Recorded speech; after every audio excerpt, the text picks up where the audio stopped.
दोस्तों, क्या आपने कभी सोचा है कि महाभारत जैसी महान कथा का वो योद्धा जिसे स्वयं भगवान श्री कृष्ण ने अमृत का श्राप दिया था, अगर वो आज भी इस धरती पर जीवित हो तो कैसा होगा नजारा।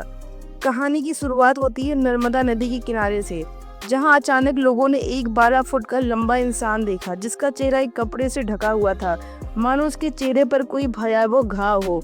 उसके चारों ओर मक्खियां भिनभिना रही थी, कुत्ते उसके पीछे भौंक रहे थे, लेकिन वो इंसान बिना किसी डर के नर्मदा नदी की परिक्रमा कर रहा था। लोग उसे देखकर दंग रह गए, क्योंकि यह कोई एक दो लोगों की आंखों का धोखा नहीं था, बल्कि वहां मौजूद सैकड़ों लोग इस रहस्यमय इंसान को अपनी आंखों से देख रहे थे। लेकिन अचानक वो सबकी आंखों से ओझल हो गया और फिर कभी दिखाई नहीं दिया। लोगों ने एक ही नाम लिया, अश्वत्थामा। हाँ दोस्तों, वही अश्वत्थामा, महाभारत का महान योद्धा, द्रोणाचार्य का पुत्र, जिसे आज भी धरती पर भटकने का श्राप मिला हुआ है। इतिहास गवाह है, ये पहली बार नहीं था जब अश्वत्थामा को देखा गया हो। 1192 ईस्वी में महाराज पृथ्वीराज चौहान ने भी जंगल में एक अजीब इंसान को देखा था। उसके शरीर से दुर्गंध आ रही थी, उसका माथा फटा हुआ था, घाव से ऐसा लग रहा था मानो किसी ने उसका मस्तिष्क बाहर निकाल लिया हो। पृथ्वीराज चौहान को आयुर्वेद का गहरा ज्ञान था। उन्होंने उस आदमी के घाव को ठीक करने की कोशिश की। 1 सप्ताह तक उपचार चलता रहा, लेकिन घाव जस का तस बना रहा। फिर पृथ्वीराज चौहान ने मजाक में पूछा, कहीं तुम वही महाभारत वाले अश्वत्थामा तो नहीं हो?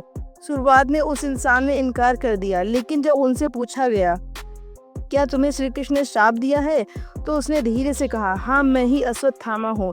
इतना कहकर वो वहां से उठकर चला गया, लेकिन जाते जाते उसने पृथ्वीराज चौहान को सप्तभेदी बाण का वरदान दिया, यानी कि ऐसा दिव्य ज्ञान जिसे बिना देखे भी तीर अपने निशाने पर जाकर लगता है। और दोस्तों, उसी वरदान के बल पर पृथ्वीराज चौहान ने मोहम्मद गोरी को हराया था।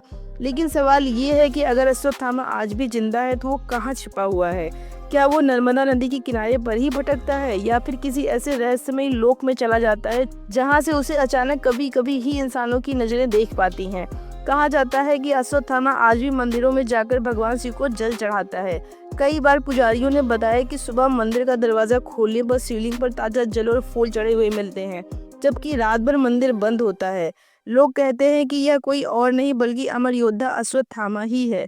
अब सोचिए दोस्तों, अगर सच में अश्वत्थामा हमारे बीच मौजूद है, तो शायद वो अभी इस वीडियो को देख रहा हो। वो हो सकता है वो अभी कहीं आपके आसपास ही हो, क्योंकि उसके पास वो श्राप है जिससे वो कभी मर नहीं सकता और हमेशा इस धरती पर भटकता रहेगा।